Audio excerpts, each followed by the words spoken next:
सत्संग शेयर कर सकूं। शुक्राना है गुरुजी का हर पल, हर सांस, हर पल का शुक्राना है। शायद हम शुक्राना करते हुए थक जाएंगे, लेकिन गुरुजी कहते हैं ना कि गुरुजी जब देते हैं तो झोलियां भर देते हैं, और हम शुक्राना करते हुए नहीं थकेंगे। तो मैं स्टार्ट करती हूँ अपना सत्संग। ये मेरा लॉकडाउन का सत्संग है। लॉकडाउन में एक दिन मैं गुरुजी के आगे बैठी हुई थी और गुरुजी से अपना बातें मैं कर रही थी। तो मैंने गुरुजी को बोला कि गुरुजी मैं कदे भी ना ਤੁਹਾਡੀ सेवा नहीं की, क्योंकि उस टाइम पे मेरे माइंड में ये चीज चल रही थी कि मैंने गुरुजी की ना सेवा नहीं करी है कभी, ना बड़े मंदिर में सेवा करी, ना वैसे कभी सेवा करी। तो मैं गुरुजी से क्वेश्चन पूछ रही थी, बोल भी रही थी कि गुरुजी मैंने कभी नहीं आपकी सेवा करी, मेरे को ना आपकी सेवा करनी है और मेरे को आप ना सेवा दे दो प्लीज। लॉकडाउन का टाइम, बड़े मंदिर उस टाइम पे क्लोज था। तो अब मैं बोले जाऊं कि गुरुजी प्लीज मैनू तो सेवा करनी है, ਤੁਹਾਡੀ मैनू सेवा चाहिए है। और मेरी आंखों में से पता नहीं क्यों उस टाइम आंसू निकले जा रहे थे। ये दोपहर के 2 बजे का टाइम था और मैं रोई जाऊं कि गुरुजी मैनू तो सेवा चाहिए है। अब शाम को मेरे पास एक अंकल का कॉल आता है, संजीव मोंगा अंकल का, और वो मेरे को बोलते हैं कि गजल आप कैसे हो। मतलब उन्होंने मुझे नॉर्मली कॉल किया और मैंने भी उन्हें नॉर्मली पूछ लिया कि अंकल मेरे को ना बड़े मंदिर में ना सेवा चाहिए, वो कैसे मिलेगी। तो अंकल ने बोला कि अभी तो लॉकडाउन है और अभी तो सब बंद है। तो उस टाइम मैं बड़ी मतलब उदास हो गई थी कि लॉकडाउन है, बड़े मंदिर तो बंद है, सेवा करनी है गुरुजी की, कैसे करूंगी, कहीं सत्संग में सेवा लग जाए। सत्संग भी बंद थे उस टाइम कोविड सिचुएशन की वजह से। तो उसके बाद अंकल का मेरे पास 1 घंटे बाद ना फिर कॉल आया और उन्होंने मुझसे ऐसे ही जनरली पूछा कि गजल डू यू नो इंग्लिश, नहीं डू यू नो ट्रांसलेशन। मैंने कहा मतलब, तो कहते नहीं आप इंग्लिश टू हिंदी ट्रांसलेट कर सकते हो। तो मैंने कहा हाँ जी कर सकती हूँ। कहते नहीं नहीं नहीं प्रॉपर कर सकते हो, लिख भी सकते हो। तो मैंने कहा हाँ जी मैं कर सकती हूँ, बिल्कुल ट्राई करने में क्या जा रहा है। तो उन्होंने बस इतना ही बोला और कहते कि ठीक है। मैंने कहा ओके।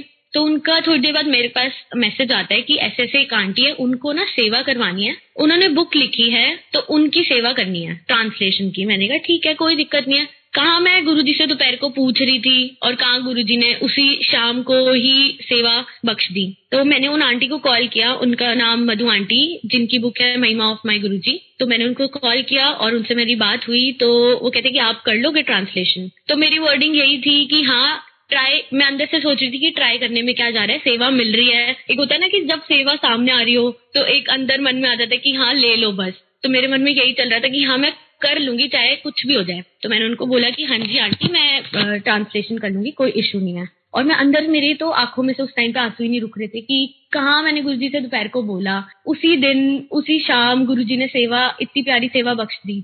और मजे की बात तो ये कि मैं फ्रेंच ट्रांसलेटर हूँ, ठीक है, और मेरी मम्मी हिंदी टीचर है और ट्रांसलेशन करनी थी हिंदी। तो ये गुरुजी उनको मतलब पता है कि कब क्या कराना है, कैसे कराना है, सब कुछ एक एक चीज उन्होंने प्लान करी हुई है। फिर उसके बाद मेरी वो सेवा स्टार्ट हुई।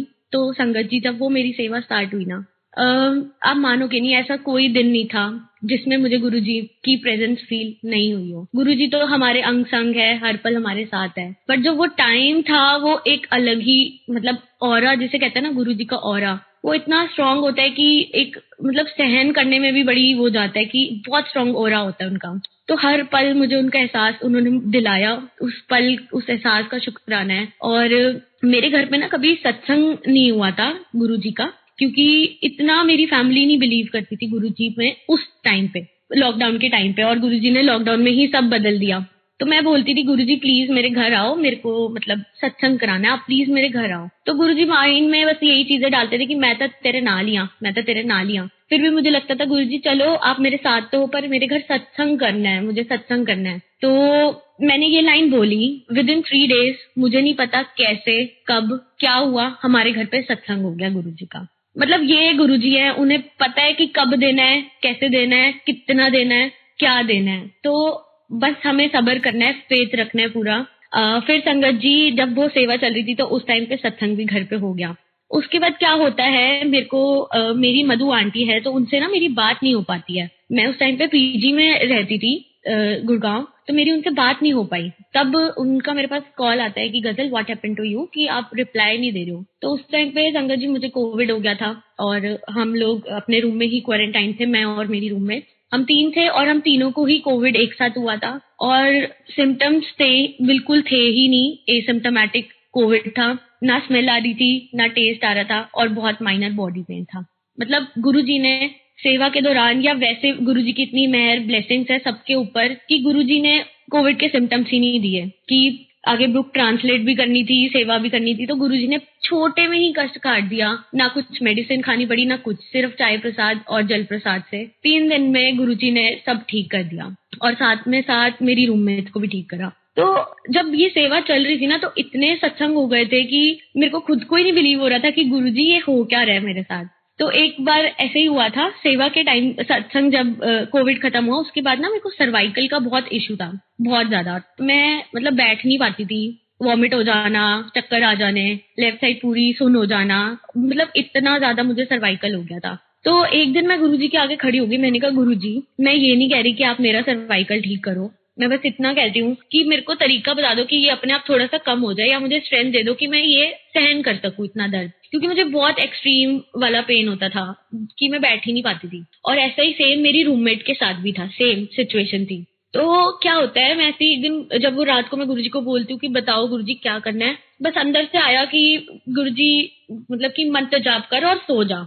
संगत जी मैंने मंत्र जाप किया और पीछे रब किया और मैं जाके सो गई। और आप मानोगे नहीं, वो दिन था और आज का दिन है, मुझे जिंदगी मतलब उस दिन के बाद से कभी ना सर्वाइकल का पेन नहीं उठा। मतलब एक माइनर सा पेन हो, कुछ भी नहीं, मतलब वो पेन ऐसे गायब हो गया था, गुरुजी ने वो पेन ही खत्म कर दिया। तो सिर्फ एक विश्वास है कि हाँ, हमें पता है कि हमारे गुरुजी बैठे हैं, हम संभाल लेंगे, सब कुछ संभाल लेंगे। तो उन्होंने वो दर्द भी ठीक किया, सब कुछ। मतलब गुरुजी की इतनी मेहर है सबके ऊपर कि वो हर कष्ट हमारा काटते हैं। अच्छा, फिर उसके बाद जब वो सेवा खत्म होने वाली थी मेरी, कोविड से बचाया, हर चीज बचाई, फिर उसके बाद वो बुक रिलीज होनी थी 5 जुलाई को। तो संगत जी मैं गुरुजी को बोली थी, मैंने कहा गुरुजी आज तो ना बुक रिलीज होनी है, पता नहीं क्या होगा कैसे होगा, बस आप सब ना अच्छा कर देना। तो उस दिन की ही बात है, मैं सुबह अपना सत्संग करने बैठी हुई थी, अमृत वेला। तो बैठी हुई और मैं ऐसे ही बोले जाती थी, मैंने कहा गुरुजी मैनू नहीं पता की होना है, मैं तो मतलब डर लग रहा है, पता नहीं बुक कैसी लिखी होगी, मैंने ट्रांसलेशन कैसी करी होगी। लेकिन वो अपने आप ही ऑटोमेटिकली इतनी अच्छी ट्रांसलेशन गुरुजी ने गाइड किया, ऐसे करना है वैसे करना है, मतलब हर एक वर्ड में ना गुरुजी की गाइडेंस थी कि ऐसे लिखना है। और वो बुक जब गुरुजी गाइड कर रहे तो वो बुक ऑटोमेटिकली प्यारी होगी। फिर उसके बाद वो बुक रिलीज हुई 5 जुलाई को।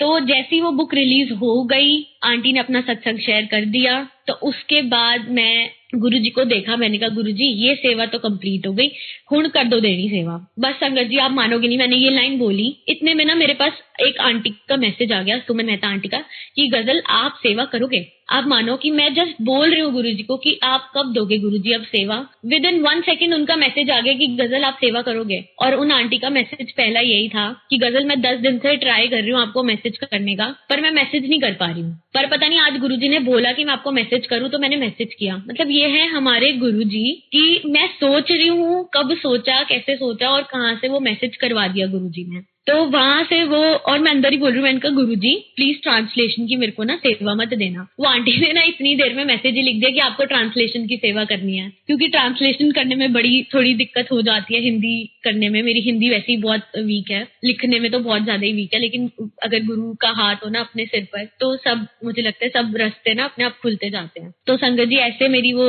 सेवा मेरे को गुरुजी ने फिर से वो बख्शी। तो फिर उसके बाद मेरा बर्थडे अगस्त में आता है, तो ये जुलाई के बाद की बात है। मतलब जुलाई में वो सेवा कंप्लीट हुई। और संगत जी हाँ, एक और मेरे को सत्संग याद आ गया, ये 7 जुलाई का है, गुरुजी के बर्थडे वाले दिन का। तो उन्हीं आंटी के घर का है, सुमन आंटी के घर का। तो उन्होंने मेरे को उस टाइम पे ना स्वरूप दिया था गुरुजी का। मेरे अंदर से ना एक चाह थी कि मुझे गुरुजी का ना पीजी में स्वरूप रखना है, मेरे पास कैलेंडर स्वरूप था। तो और उससे पहले ये हुआ था कि मेरे को नहीं पता था कि सुमन आंटी कहाँ रहते हैं। मैं अंदर से बोलती थी कि गुरुजी मेरे को ना आपके सत्संग में जाना है, पर मेरे को ना गुड़गांव की संगत का नहीं इतना पता, मतलब अपने सेक्टर के, तो मैं कहाँ जाऊंगी। तो उससे एक दिन पहले ही वही सुमन आंटी से 5 जुलाई को मेरी बात हुई थी। तो उन्होंने मुझसे ऐसे ही जनरली पूछा कि गजल आप कहाँ रहते हो। मैंने कहा आंटी मैं गुड़गांव सेक्टर 15 रहती हूँ। तो उनको 50 सुनाई दिया, तो वो मेरे से फिर से पूछते कि गजल कहाँ पे। मैंने कहा आंटी सेक्टर 15। कहते ओ माई गॉड मैं भी वहीं रहती हूँ। तो आप सोचो कि संगत जी, मैं मन में सोचू कि गुरुजी मेरे को ना आपके मतलब सत्संग में जाना है बर्थडे वाले दिन, बड़े मंदिर तो जा नहीं सकते, तो मैं सत्संग में ही चली जाऊँ। तो वो आंटी कहती है ठीक है आप ना सत्संग में आना घर पे। मतलब आंटी ने खुद ही मतलब बोल दिया कि सत्संग में आना। और मेरे मन में था कि मुझे गुरुजी का स्वरूप चाहिए पीजी के लिए, मेरे पास स्वरूप नहीं है। तो जब मैं उनके वहां 7 जुलाई को जाती हूँ तो आंटी ने मुझे एक स्वरूप दिया। तो जब मैं वो स्वरूप लेके आती हूँ ना वापस, तो मैं आते ही ना अलमीरा में रख देती हूँ सॉरी गुरुजी, वो रखना नहीं चाहिए, बट उस टाइम पे इतना नहीं दिमाग चला। तो मैंने कहा गुरुजी आपको ना मैं अंदर रख लूं, आपको कोई प्रॉब्लम तो नहीं है। ये लाइन बोली और मैंने गुरुजी का स्वरूप अंदर रख, क्योंकि मुझे दिमाग में ये था कि पीजी में बाहर गंदे हो जाएंगे, इतनी डस्ट होती है, बाहर गंदे ना हो जाए, फ्रेम करा के एक ही बार बाहर रखो। तो फिर मैंने वो अंदर रखा। आप संगत जी मानोगे नहीं, मुझे उसी रात को ना ड्रीम आया। मेरे ड्रीम में एक आंटी आए और वो आंटी मेरे को बोलते हैं कि गुरुजी का कमरा ना बंद मत किया करो। तो मैं उन्हें ड्रीम में बोलूं, नहीं नहीं आंटी, मैं तो गुरुजी का कमरा बंद नहीं करती, मैं तो लाइटें बंद करती हूँ सिर्फ। तो कहते हैं नहीं नहीं नहीं, आपने कमरा भी नहीं बंद करना है, मतलब गुरुजी को बंद करना ही नहीं है। और वो मेरा ड्रीम सिर्फ इतना ही था। मैंने नेक्स्ट डे उन आंटी को कॉल किया, मैंने कहा आंटी मुझे ना ऐसे ऐसे आपका ड्रीम आया, आप ये चीज बोल रहे थे। तो उन्होंने मुझे छूटते ही बोला कि गजल तूने स्वरूप अलमीरा में रखा है? मैंने कहा हाँ जी। तो मैं कहते कि उनको मतलब बाहर रखो, गुरुजी को अंदर नहीं रखते हैं। तो मैं हैरान हो गई कि देखो, मैंने पूछा कि गुरुजी आपको कोई प्रॉब्लम तो नहीं है, आपको मैं अंदर रख रही हूँ। तो कैसे गुरुजी ने उसी टाइम आंसर दे दिया कि हाँ मेरे को होती है प्रॉब्लम अंदर, क्योंकि हम भी नहीं अलमीरा के अंदर रह सकते है ना, तो वो तो हमारे रब है, उनको कैसे हम ये कर सकते हैं। तो ऐसे ऐसे गुरुजी ने फिर आता है मेरा बर्थडे वाले टाइम का ये सत्संग है। तो क्या होता है, मैं 2 महीने पहले से ना मैंने गुरुजी को बोला होता, गुरुजी मेरे को तो आप चाहिए हो बर्थडे पे, बस आपका गिफ्ट चाहिए, बस आप मेरे साथ ही रहना पूरी लाइफ, बस आप मेरे साथ रहो, मुझे यही बर्थडे गिफ्ट चाहिए और कुछ नहीं चाहिए। तो कहते हैं ना कि हमारी वही झोली छोटी पड़ सकती है, पर हमारे गुरुजी की नहीं, वो देना उनका कम हो सकता कभी भी। तो मैं ऐसी बैठी हुई थी और ये बात है 15 अगस्त की। तो मैंने नरेंद्र अंकल को बोला, नरेंद्र धन अंकल को, कि अंकल मेरे को ना गुरुजी के शूज के दर्शन करने हैं, जो गुरुजी शूज पहना करते थे उस टाइम पे। तो मेरे को ना उनके दर्शन करने हैं। मुझे बस यही अंदर से था, मुझे गुरुजी यही बर्थडे गिफ्ट चाहिए कि मुझे ना आपके शूज देखने, कि आप कैसे उसमें इतनी फ्रेग्रेंस है, आप कैसे मतलब वो रहते थे। एक होता है ना चाह हो जाती है, एक प्यार हो जाता है। तो मैंने अंकल को फोन लगाया और अंकल कहते हैं ठीक है आप ना आ जाओ। तो मैं उनके यहाँ 17 अगस्त को उनके घर जाती हूँ। तो संगत जी जब मैं उनके घर पे एंटर करती हूँ ना, तो मेरे को इतनी तेज फ्रेग्रेंस आती है। तो मेरे को लगा शायद साइड में रोजेस रखे हैं और उनकी फ्रेग्रेंस है। तो मैंने अंकल आंटी से पूछा कि अंकल आंटी आपको भी आ रही है क्या फ्रेग्रेंस? तो वो कहते हैं कि नहीं नहीं हमें नहीं आ रही। तो मैंने फिर भी अंदर से बोला कि शुक्राना गुरुजी, शायद गुरुजी, एक होता है ना अंदर से कि गुरुजी की फ्रेग्रेंस है। तो मैं बैठ गई और मेरे मन में उस टाइम चल रहा था कि गुरुजी मेरे को ना मीठा नहीं खाना, मतलब आंटी मीठा ना ले आए, क्योंकि मेरे को मीठे से बहुत ज्यादा वो होती है और गुरुजी हमेशा वही खिलवाते हैं, वही है ना। तो मैं बैठी हुई थी, मैंने कहा नहीं गुरुजी मेरे को मीठा नहीं खाना, कि मीठा नहीं आना चाहिए। बस ये लाइन मैंने बोली, इतने में आंटी ना मेरे लिए केक ले आए। तो मैं बड़ी हो गई, मैंने कहा गुरुजी क्यों मेरे को आप मीठा खिलाते हो? फिर मैंने वो केक खाया। उसके बाद मैंने अंकल से ना फर्स्ट क्वेश्चन पूछा कि अंकल अमृत वर्षा सच में होती है? तो अंकल ने बोला, उस टाइम पे मुझे बिलीव नहीं था कि अमृत वर्षा होती, बिलीव था कि हाँ होती है, पर ये नहीं था कि होती कैसे है, क्या होता है उसमें, मतलब आइडिया ही नहीं था कुछ कि क्या होता है अमृत वर्षा। तो मैं ऐसे ही बैठ के मैंने एकदम से अंकल से क्वेश्चन पूछा कि अंकल अमृत वर्षा होती है? तो अंकल कहते कि हाँ बेटा होती है। तो मैंने कहा अच्छा। मैंने कहा अंकल मेरे साथ तो कभी नहीं हुआ, पता नहीं, यही मैंने बोला। फिर इतने में अंकल ने अपने सत्संग शेयर करे, मैं बैठी हुई थी। फिर मैंने शूज के दर्शन करे। तो संगत जी वो मतलब मोमेंट, वो फीलिंग मैं डिस्क्राइब नहीं कर सकती वर्ड्स में। जो गुरुजी के शूज थे, उनका ऑरा, शूज का ऑरा इतना अलग था कि मेरी अंदर से ना हिम्मत नहीं हो रही थी कि मैं उनको टच कर सकूं। मतलब इतना ही अलग था कि मैं सच्ची उनको वर्ड्स में नहीं डिस्क्राइब कर सकती हूँ। और उनकी फ्रेग्रेंस तो बहुत ही मतलब अलग, जिसे कहते हैं ना कि वो शूज को 15 साल हो गए अंकल के पास, 15 साल गुरुजी ने मतलब पहले पहने थे और 15 साल से अंकल के पास रखे हैं। उसमें आज तक भी इतनी फ्रेग्रेंस, लेदर के शूज में इतनी ज्यादा फ्रेग्रेंस। तो ये हमारे गुरुजी का मतलब, ये महाशिव नहीं है तो और कौन है, क्योंकि ये तो महाशिव ही, साक्षात महाशिव ही कर सकते हैं। तो जब मैंने वो शूज के दर्शन करे तो मेरे अंदर माइंड में चल रहा था कि गुरुजी मेरे को क्या चाय मिल जाती ना, बड़ा मजा आ जाता, क्योंकि चाय प्रसाद तो बनता ही है आपका। तो मैं ऐसे ही मन में बोले जा रही थी कि गुरुजी चाय मिल जाती। तो उस टाइम पे मुझे नहीं पता था कि आंटी क्या कर रहे हैं। तो एकदम से ना आंटी चाय ले आते मेरे लिए। तो मेरे माइंड मतलब मेरे फेस पे ना एक स्माइल आ जाती है कि थैंक यू गुरुजी। मैं अंदर सोच ही रही थी और आपने मतलब देखो सुन भी लिया यहाँ पे। फिर संगत जी जब जाने का टाइम हुआ तो मैं गुरुजी को बोलती हूँ कि गुरुजी मेरे को ना आपकी ऐसी कोई चीज दे दो जो आपने टच करी हुई हो, कुछ भी हो जो आपने टच किया हो या कुछ भी एनीथिंग हो, बस वो मेरे को मिल जाए। अंदर से मैं ऐसे ही बोल रही थी यही मेरा बर्थडे गिफ्ट होगा गुरुजी, और कुछ नहीं मेरे को चाहिए। बस मैं ये बोल ही रही थी। तो जब जाने का टाइम हुआ तो मैंने अंकल आंटी को बोला कि अंकल आपके पास स्वरूप है गुरुजी का? तो वो बोलते कि हाँ हाँ स्वरूप है। तो इतने में अंकल आंटी दोनों ऊपर जाते हैं, मुझे नहीं पता गुरुजी उनको क्या बोलते हैं। तो वो नीचे जब वापस आ रहे होते हैं ना, कहते हैं ये लो, ये गुरुजी का चोला है। और वो मूवमेंट बहुत अलग था। वो चोला मतलब ये था कि बड़े मंदिर के जो कुशन कवर्स होते हैं ना, जिसपे गुरुजी बैठते थे, तो वो थे। बस ये था कि हाँ, गुरुजी की कोई ऐसी चीज चाहिए, तो गुरुजी ने वो भी सुना। मतलब एक एक पल, कहते हैं ना कि वो एक हमारे अंग संग है, और हमारी एक एक बात का ध्यान रखते हैं, हर पल का ध्यान रखते हैं कि किस संगत को क्या चाहिए, कब देना है और कितना चाहिए। मतलब एक एक, कहते हैं ना कि खुशियां देना, तो वो ही हमारे गुरुजी हैं। फिर संगत जी, जब मैं वापस आती हूँ पीजी में, तो नेक्स्ट डे क्या होता है, मैं बैठी, रात की बात है ये, 18th नहीं, ये 17th रात की ही बात है। मैं ऐसे ही बैठी होती हूँ गुरुजी के आगे और बातें उनसे कर रही होती हूँ, तो मैं एकदम से ना, मेरा ध्यान बिल्कुल चला जाता है मेडिटेशन में। तो मेरा फोन, मेरे को याद होता है, मैं बिल्कुल साइलेंट करके सो रही हूँ। मुझे नहीं पता मेरा फोन कैसे उस टाइम पे वाइब्रेट किया, मेरी एकदम से आंखें खुल गई और मैं देखती हूँ कि गुरुजी का जो स्वरूप है, गुरुजी हमेशा कहते थे कि जो मेरा स्वरूप है ना, उसमें मैं रियल होना हूँ, मतलब उसमें मैं रियल होता हूँ। और उसमें क्या हुआ, उस टाइम पे जब मेरी आईज खुली तो गुरुजी की मूवमेंट होने लग गई। तो मैं डर गई एक बार को कि अकेली, उस टाइम मैं अकेले रहती थी और मेरी जो साइड में था ना, वो एक प्लॉट खाली रखा था, तो मैं और ज्यादा डर गई कि ये क्या हो रहा है मेरे साथ। तो मैं गुरुजी को जब देखने लगी तो उनकी पहले तो कॉलर हिला, मेरे पास व्हाइट कलर का स्वरूप था तो कॉलर हिलने लग गया। मैं ऑर्डर की, मैंने कहा गुरुजी ये क्या हो रहा है, कहीं मेरा वहम तो नहीं है कि आप हिल रहे हो, पता नहीं क्या हो रहा है। मैंने बस ये मन में ऐसे क्वेश्चन किया ही अपने आप को कि कहीं मेरा वहम तो नहीं है कि गुरुजी हिल रहे। इतने में आईज उनकी साक्षात ब्लिंक हुई, तो वो जो मूवमेंट था वो बहुत अलग था। मतलब मेरी आंखों में से तो आंसू टप टप टप होने लगे कि ये क्या हो गया। और मैं अंदर से ना डर भी रही थी कि ये क्या हो रहा है मेरे साथ, क्योंकि उनका ऑरा इतना स्ट्रांग होता है, हम नहीं इतना सहन कर पाते हैं। तो एकदम से ना वो आईज ब्लिंक हुई, तो मैंने एकदम से बहुत कंसंट्रेशन से उनकी तरफ देखा कि ये हो क्या रहा है। जैसे हम ब्रीथ करते हैं ना तो हिलते हैं ऊपर आगे नीचे, तो ऐसे ही वो आगे पीछे हो रहे थे। तो साइड में देखा कि कुछ ना शाइन कर रहा है, मतलब 2 स्वरूप और रखे हुए थे छोटे, जो नरेंद्र अंकल ने ही मुझे दिए थे, साइड में रख दिए। तो उसमें से ना कुछ शाइन कर रहा था, तो मैंने फटाफट लाइट जलाई, देखा पहले दूसरी वाली लाइट जल रही थी जो छोटी वाली होती है, फिर मैंने फटाफट पूरी लाइट जलाई और देखा कि ये अमृत वर्षा हो रही है यहाँ तो पूरी प्रॉपर। और मैंने अंकल से ही वो स्वरूप अंकल ने मुझे दिया, मतलब गुरुजी के अंकल के थ्रू ब्लेस कराया, और उसमें अमृत वर्षा भी हो गई। मैंने अंकल से क्वेश्चन भी पूछा था और रात को अमृत वर्षा भी करा दी गुरुजी ने। तो वो मोमेंट मतलब अलग ही था, वो सत्संग ही, मतलब गुरुजी कहते हैं ना, उनके लिए तो मैं, वर्ड्स ही मेरे लिए बहुत कम है। इतनी उनकी जितनी उनकी वड्याई करो ना उतनी कम है। तो ऐसे ऐसे उन्होंने वो किया अमृत वर्षा और दिखाया कि देख मैं अमृत वर्षा भी कर सकता हूँ, क्योंकि मेरे को उस टाइम पे नहीं बिलीव होता था कि यार ये सच में होती है या नहीं होती है ना। फिर उसके बाद क्या होता है, नेक्स्ट डे मैं ऐसे ही बैठी होती हूँ और 19 को मेरा बर्थडे होता है, तो 18 की बात है ये। मैं बोलती हूँ चलो गुरुजी आप केक लेने चलिए, और मैं मन में सोची गुरुजी आप तो ला नहीं सकते लाइव, मुझे ही लाना पड़ेगा।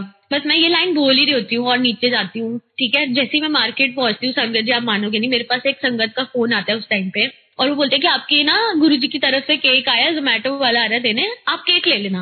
और आप सोचो मैं अभी गुरुजी को बोल के आई कि गुरुजी आप तो ला नहीं सकते, मुझे ही जाके लाना पड़ेगा अपना केक। तो और एकदम से संगत का फोन आया कि गुरुजी की तरफ से केक आया, उनकी ब्लेसिंग से आप ले लो। तो ये हमारे गुरुजी है, मतलब उनको जो, मतलब कहते हैं ना कि कुछ भी अपने मुख से निकालो वो पूरा कर देते हैं। बस यही है कि उनको उनसे मांगना कभी नहीं है, वो जो भी देंगे ऐसे ही खुल के देंगे। मांगना तो है ही नहीं, गुरुजी हमेशा कहते हैं कि मंगो नहीं मैनू मन्नो, बस मानो, उनको दिल से मानो और दिल से प्यार करो। गुरुजी हमेशा यही चीज बोला करते थे कि मैनू प्यार करो फिर वेखो नजारे। तो जी भर के आप जितना अपना प्यार दे सकते हो ना, आप गुरुजी के लिए दो। जितना उनको प्यार कर सकते हो, लाड लड़ा सकते हो, उनको मना सकते हो, गुस्सा भी होते हैं मनाते भी हैं, तो सब गुरुजी के साथ करो। वो हर एक पल जियो उनके साथ, तो आपकी लाइफ, कहते हैं ना कि लाइफ भी बदल देते हैं गुरुजी। तो मेरा आज का यही सत्संग था। सॉरी मैंने बहुत टाइम ले लिया।